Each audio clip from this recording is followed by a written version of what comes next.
aywa sunu gan Mamadou Ibra Kane lay wuyoo mu jiite coordination des associations de presse muy CAP sëñ bi Kane ñu ngi lay nuyu di la ziar. maa ngi lay fay soxna si.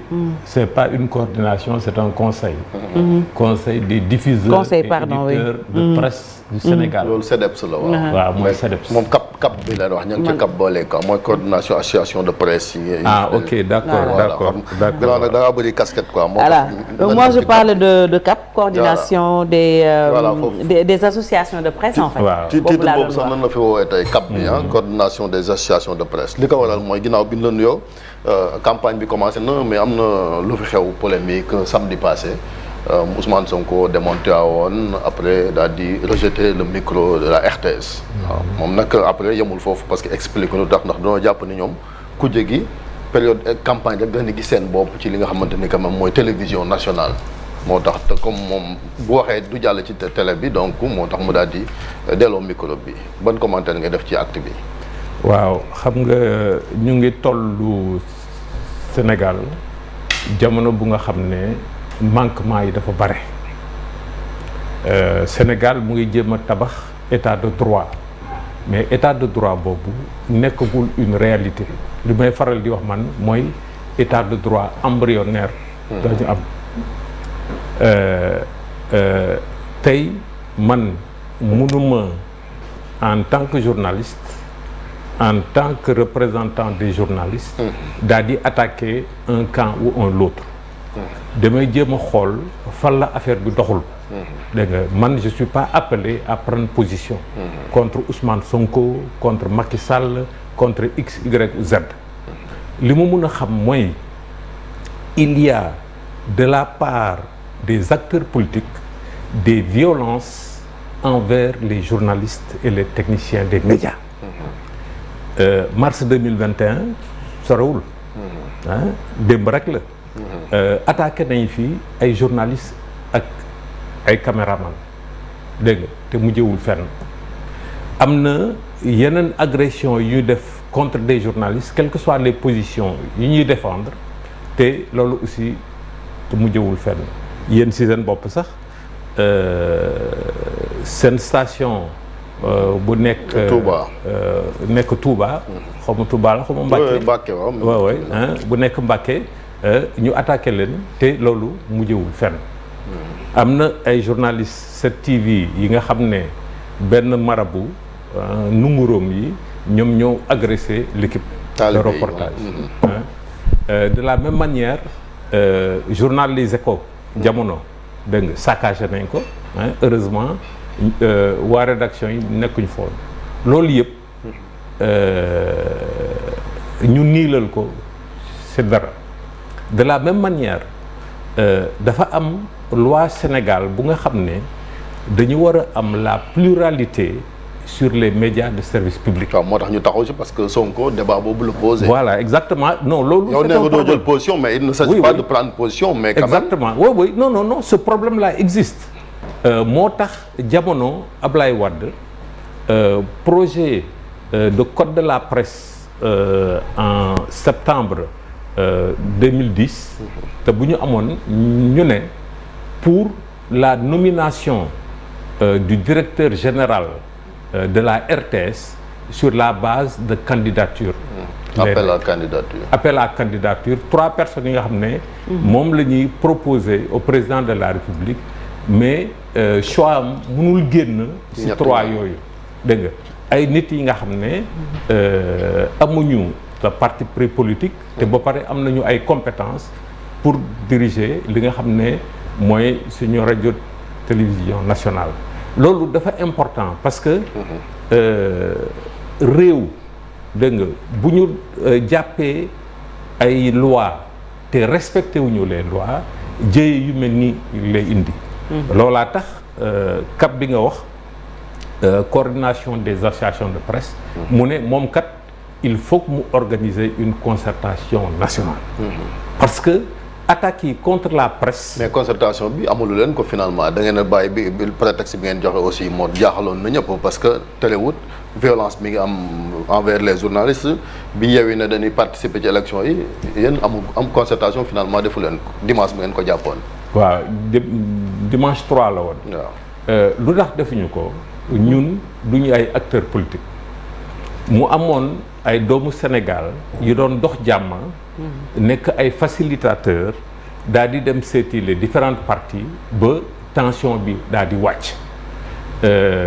te ñu doon jublu ci fête de la Tabaski ñu doon jublu ci ouverture campagne électorale donc ñu ne comme am nañu ñun lu ñu bëggoon ñu wàññi tension bi nañu bàyyi ba campagne électorale jàll ba élection jàll après ñun ñu dellu siwaat dégg nga pour poser le problème de la presse dans le cadre du jeu politique au Sénégal.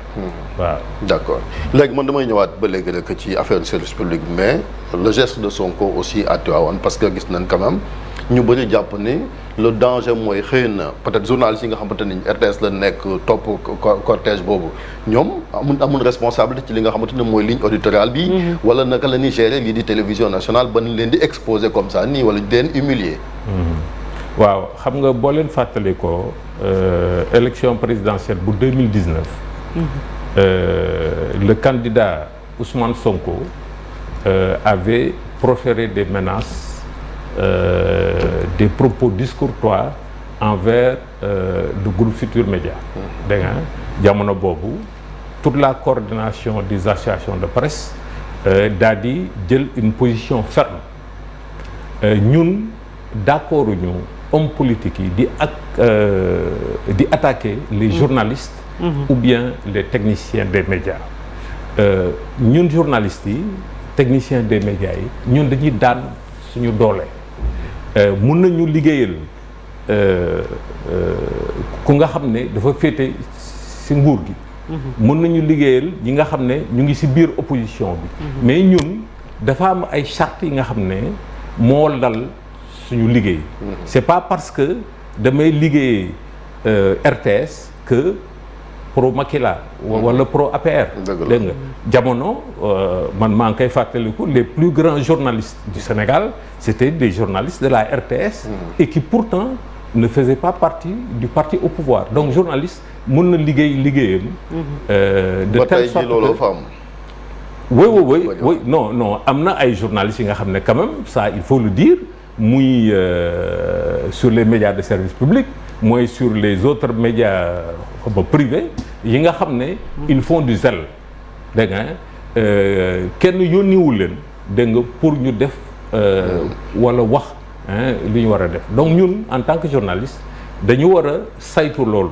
dégg nga ñun nous sommes protégés par la loi la charte du journaliste nous donne la liberté de conscience la charte du journaliste nous permet de ne pas se voir imposer quelque chose sur lequel nous ne sommes pas d'accord donc loolu ñu xam ne nguur jamono la dégg nga ak lu mu yàgg président Macky Sall dina fi jóge comme président Abdoulaye Wade bi nga xam ne moo nekk le premier président de l'alternance jóge na fi wala nguur gi nga xam ne moo doon nguuru Abdou Diouf ñu des foofu rek fi Chérif dugg sànq moom mooy journaliste yi nga xam ne peut-être ligne éditoriale organe bi ñuy liggéeyee engagé wu leen forcément ci seen dund de façon générale léegi naka la ñu war a def pour protéger leen parce que lii c'est pas une première yaa ngi koy wax en 2019 groupe Futurs Médias am na dund nañ ko et puis récemment Cheikh Diop nekk fii ci groupe Futurs Médias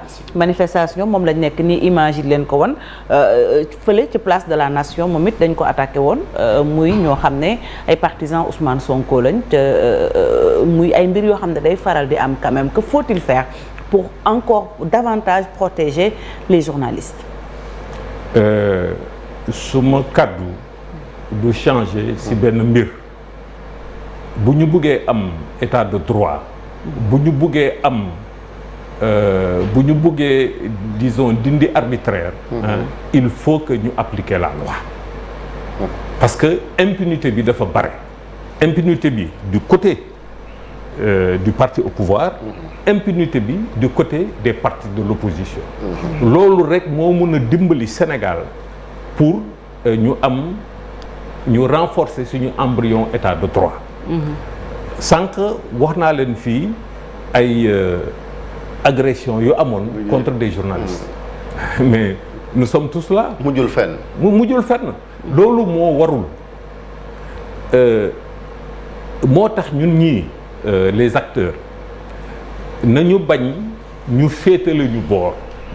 Sénégal am nañu chance bu nga xam ne suñu presse bi quels que soient les problèmes yu muy jànkonteel actuellement c'est de manière générale une presse républicaine.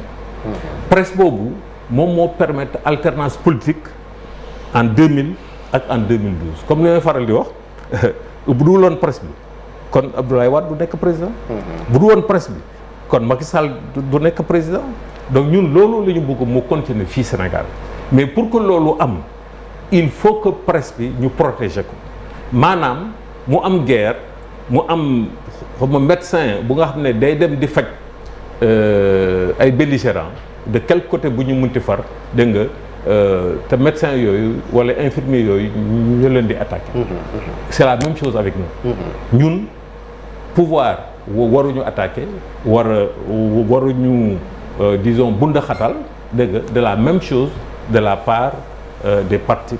mais leen gis nag mooy ba léegi muy acteur politique dañuy continuer di xalab journaliste parce que le même Ousmane Sonko avant muy poser l'acte sur le micro de la RTS la veille bi mu nekkee ci banlieue bi cité na sax ay organes l'Observateur le Quotidien même les Échos daal di wax sax ba ne ay kàccikat lan est-ce que loolu aussi dina participer ci li nga xamante ni justement mooy li ngeen bëgg maanaam ñu gën a wekk journalistes yi fii ci Sénégal. waaw coordination des associations de presse. am na ñaari sommation interpellative yu mu def contre un sieur bu dëkk Touba dégg nga ak un syndicaliste bu tudd Dambodj dégg nga servir nañ leen sommation interpellative pour mun a porter plainte contre ñoom. loolu def. non ñu ngi ci procédure bi. ñu ngi ci procédure bi bu affaire bi ñoree. mais seen leader bi nag mooy Sonko parce que c'est les attaques contre la presse moom moo ci. gën a ràññee waaw mais c'est-à-dire que xam nga mooy li ma la wax sànq ñun bu ñu poser débat bi moi je vais jamais vous dire que man Sonko lii laa dans quelque sens bu munte nekk dégg nga de la même manière le président Macky Sall les responsables politiques de l'APR man en tant que journaliste du mu mus a wax ne ñoom lii la ñu wala laa la dégg nga man lu dox seen diggante ak man mooy la loi. dégg nga bés bu nga xam ne dañ ko jalgati dégg nga man en tant que citoyen en tant qu'association mun naa porter plainte contre ñoom et que débat bi nekk un débat public. Marcel oui. Président, pendant ce temps le constat il est là mooy lu jëm ci wàllu RTS quand même on se rend compte que programme yi ba léegi c'est pas encore pluriel surtout lu jëm ci wàllu manifestation opposition yeeg yooyu on peut comprendre que mu nekk benn organe étatique sans pour autant quand même encourager acte bi nga xamante moom la Ousmane Sonko daal di fësal mais on peut se dire que la lutte elle peut être légitime finalement ci wàllu li nga xamante ne moom mooy parti pris bu am ca RTS donc naka la ñu mën a def tey ngir justement ñu gën a mën a ku ci nekk sénégalais bu nekk mën a yëg boppam à travers ce média public. waaw xam nga man ak yow ay journalistes lañu. ñun ay seede lañu. ñun dañuy nettali ñun dañuy yeete par l'information que nous donnons. Tout à fait. Mais nous ne prenons pas position. C'est cela. bi jamono xaw ma tare ci élection 2019 yi. La coordination de la CAP condamné na ay position yu nga xam ne su ma juumul jamono boobu Ousmane Sonko la woon ak Idrissa Seck dégg nga ñun loolu la ñu mën a def ba pare comme ni ñu def dans le cas des attaques du citoyen de Touba là et du secrétaire général d'un syndicat enseignant là Dambodj mooy ñu yóbbu leen ci yoon mais ñun journalistes ñun techniciens des médias ñun du ñu def la révolution au Sénégal c'est pas nous. D'accord. En 2000 et en 2012 ñun dañu nettali rek. nettali boobu mooy yeete le citoyen sénégalais. citoyen sénégalais moom moo war a xam ne l'impôt mooy fay RTS. Tout à fait. muy directeur général bi muy balekat bi. xaalisu sénégalais yi la. du xaalisu Macky Sall du xaalisu APR. donc position citoyenne boobu tant que sénégalais yi seen bopp amuñu ko yow en tant que journaliste doo ko mën a am. tout à fait. parce que yow tamit borom kër ga am nga ay doom am nga ay mbokk yow sa liggéey warul tax nga dem au suicide waaw. donc ñun dinañ fexe dans le cadre de l'état de droit ñu mener toutes les actions qui sont nécessaires pour di wax ne lii am RTS dañ ko war a changer. dañ ko war a changer du yoon non seulement lii am RTS dañ ko war a changer mais lii am RTS du yoon. du yoon parce que opposition aussi dafa war di wax RTS. la loi électorale de xaw ma 92 la xam na am na nu mu définir la couverture de la campagne électorale. am na nu mu définir la pluralité de l'information sur les médias de service public. mais gis na Racine Talla parce que foofu parce que nee ngeen ci code de la presse bi proposé ngeen sax ñuy def appel à candidature mais Macky Sall moom ni mu koy rew moo gën a yees parce que moom rek moo tax service public même budul audiovisuel de manière générale boo xoolee ñi leen jiite ñëpp ci camp la nekk ay c'est des responsables de l'APR boo jëlee APS tey këkk jiite APR la bokk Le Soleil këkk jiite APR la bokk RTS këkk jiite APR la bokk maison de la presse bi ngeen doon xeex muy Bara Ndiaye ma ko jiite également APR la bokk loolu moom nun ko mën a jàng. waaw xam nga Sénégal ci histoire am dafa amoon un état fort une administration forte. man am na ay suma promotionnaire université yi nga xam ne c'était des hommes de gauche. et pourtant ay cadres la ñu woon ci biir administration sénégalaise. ba jamono Abdou Diouf bu président Abdoulaye Wade ñëwee la ñu jël nag mettre en avant le critère politique. boo bokkul ci parti au pouvoir kenn du la fal. loolu moo tax ñu am actuellement problème ñu am. parce que am na ay doomu Sénégal yi nga xam ne de haut commis de l'État ñoom intérêt Sénégal rek moo leen ñor du intérêt président de la République wala ministre te loolu mooy li may wax rek citoyens yi ñoom ñoo mën a tax dëkk bi changer. pour dëkk bi changer nag il faut que ñu def les bons Sénégalais dégg nga à la bonne place. mais Abdoulaye Wade sax tane woon en tout cas bu dee ci service public tane woon rarement nga doon gis koo xamante ni PDS la nekk ñu jox ko mu jiite ko parce que bi fi nekk jamono Abdoulaye Wade yaa Daouda Ndiaye yaa Babacar Diagne ñooñu mën a wax ni dañu amuñu woon carte parti bi. boo jëlee aussi APS Mamadou Koumé moo fi nekkoon la même chose donc Soleil aussi am na DG yu bëri ñoo xamante ne également gis nañ leen fii ñu nekk fii ba ci Cheikh Thiam mi mujj su Wade mënoo ne dañoo am carte PDS. mais fii nag c'est pas le cas pour Macky Sall. oui non c'est-à-dire que. loolu président Macky Sall dafa am gis-gisam bu nga xam ne moom il faut que mu contrôler appareil d'État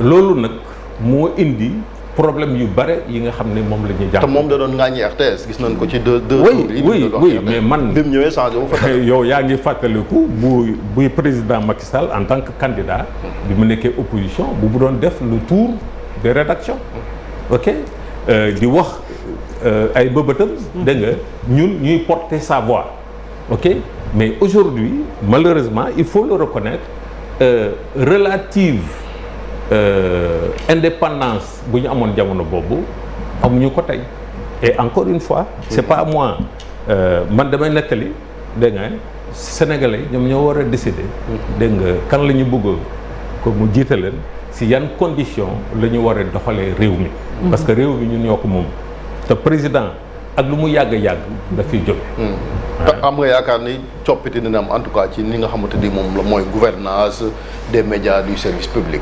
waaw coppite bi ñun en tant que journaliste am nañu ci suñu wàll parce que il faut pas que ñu nangu les hommes politiques là du ñuy enfermer dans le débat politique dans le débat même disons politicien.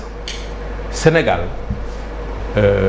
c'est un pays sous-développé Sénégal dafa am ay problèmes yi nga xam ne tant que réglé wu ko dégg nga développement bi du mun a am ñun réew la ñu ba nga xam ne lépp lu ñuy lekk mu ngi jóge bitim réew alors que nous avons un potentiel agricole hydraulique incroyable tomate yi ñuy lekk comme je le dis souvent mu ngi jógee Maroc à 3000 kilomètres alors que nous avons la Casamance alors que nous avons le Fouta où il y a des terres extrêmement fertiles et il y a de l'eau ok donc problème yooyu moo gën les abris provisoires en matière d'éducation.